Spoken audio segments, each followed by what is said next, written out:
This is the second session when I reflect on Eliade's book, The Sacred and Profane, which talks about how human beings naturally create sacred space, sacred time, profane space, profane time. And today I want to think about time, and particularly how we create time for our prayer life.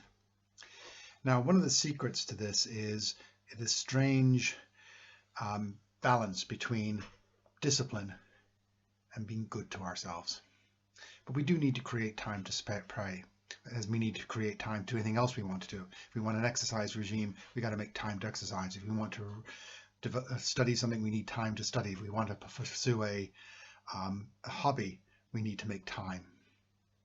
So this is about how we create the time so we can pray. Now, this is not about a theory of time or what the experience of time is in prayer. I'm going to talk about that in my next session, which is going to be one of our diversion sessions. But right now, it's very practical about how you create time to pray. Now, like in the last session, I said we need to actually create a space, a place where we can go, which is we can center ourselves. The same has to happen. So we need to go to that place, and we then need to turn off all the distractions. Turn off the phone, unplug the phone. Turn off all distractions of televisions or anything else that might come to disturb you. Create a special time. Let the people around you know that you're not to be disturbed at this time. Make it a special time. As in all things, be realistic.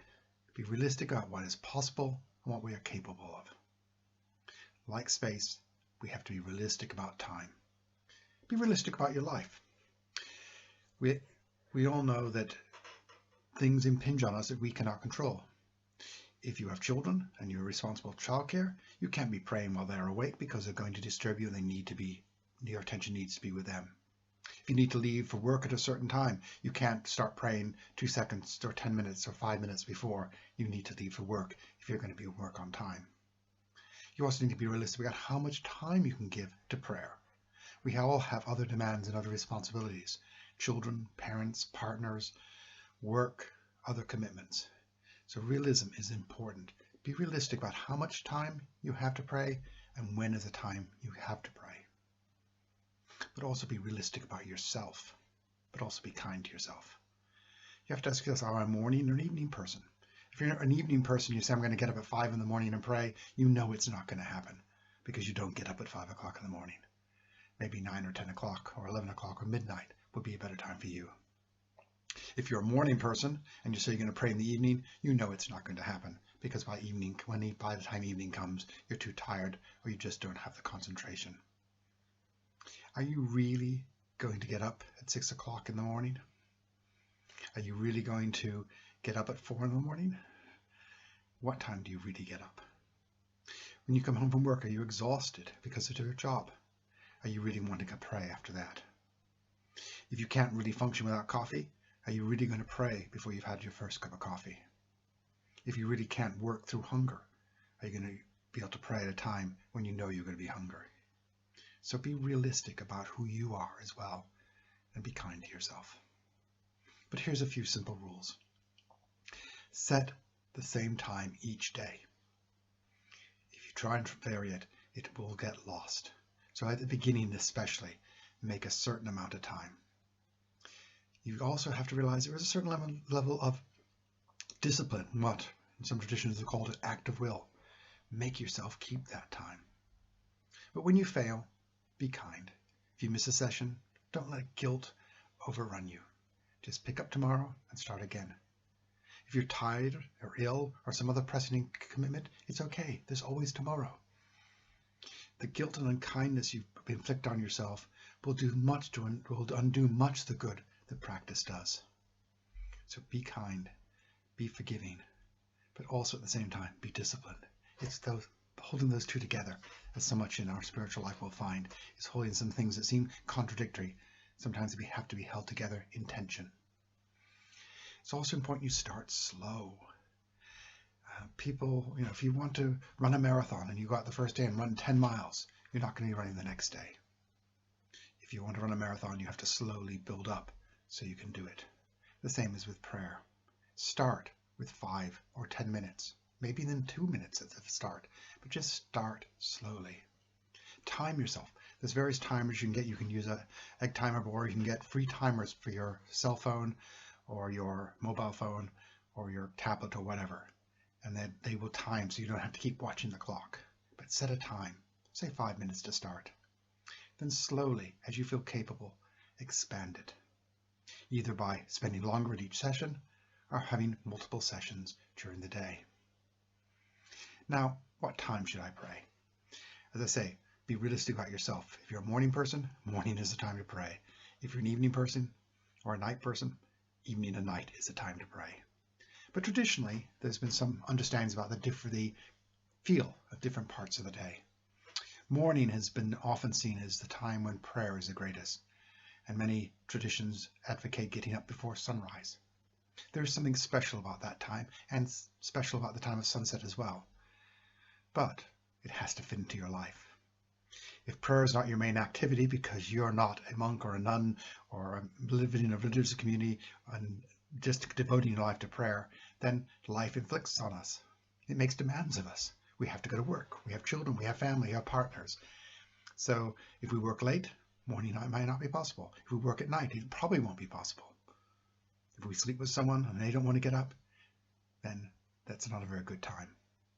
So sunrise is a good time to pray. Early morning, just before sunrise, is a special time because it is a very peaceful time. It's an energetic time. But if you can't do it, and that's what has to happen. Also, a lot of these traditions, of course, come from places where the sun rises and sets in a very narrow margin. I happen to live in a place where in June the sun comes up at 4:30 in the morning, but in December it's much easier because it doesn't come up till 8:30. So just the realism of where we live has to be taken into account. But what is the advantage of praying in the morning? First, it's quiet.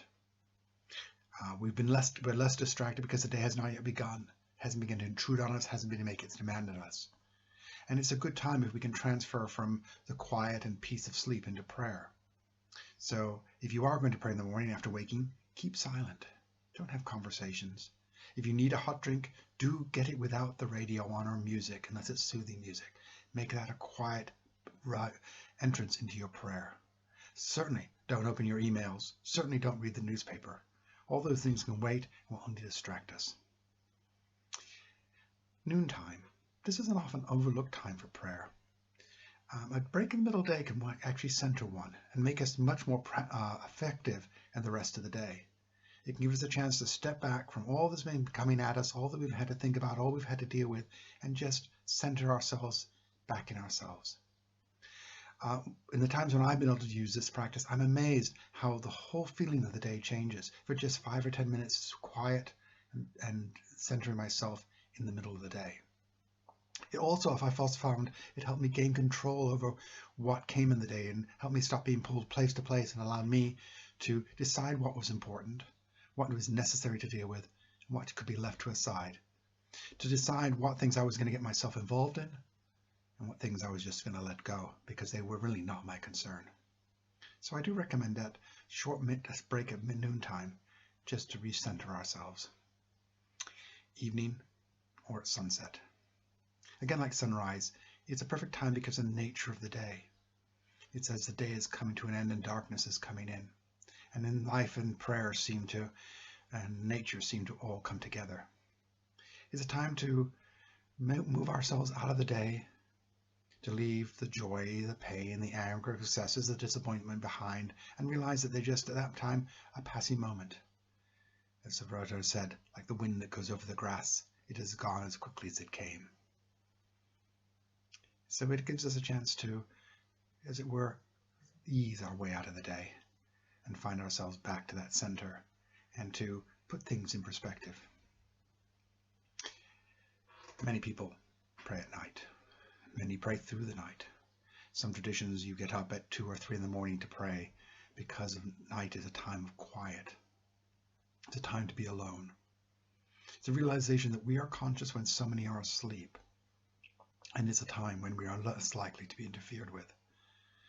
So, night prayer. So, in summary, find a time and stick to it. Start slow and work up. Be realistic. Be disciplined, but be kind to yourself. And do not be afraid to change or start over.